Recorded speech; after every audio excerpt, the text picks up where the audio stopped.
Excuse me, ha?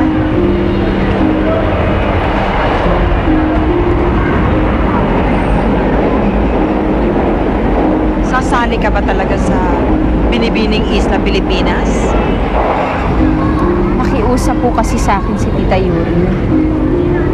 Hindi naman ako makatanggi, kaya pumayag ako. Pero kung hindi ho kayo komportable at hindi ninyo ako papayagan, sasabihin ko na lang na hindi ako makakasal.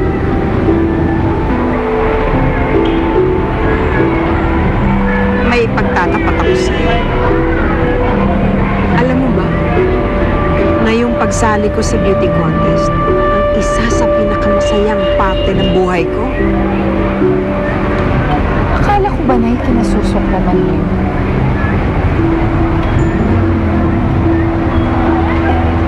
Nasira lang naman yon nang ma-rape ako ni Virgilio. Pero kung hindi, napakasaya sana ng naging pagkapanalo ko. At gusto ko, maranasan mo rin yon. Naganay? Pumapayag na kayo? Oo naman. Kaya kailangan manalo ka. Kailangan ikaw ang maging Binibining Isla, Pilipinas. Kailangan ng gown. Kailangan ng magandang mga gamit. Bahala na po kami doon, si Tita Yuri at si Mark po. Salamat.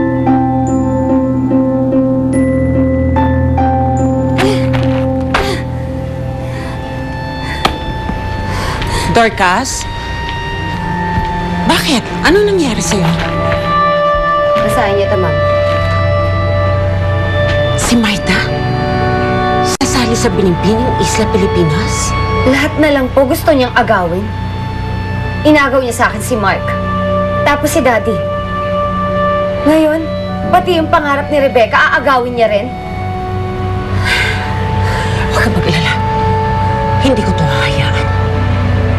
Anong plano mo, Mami? Humanda sa akin ang Marta niya.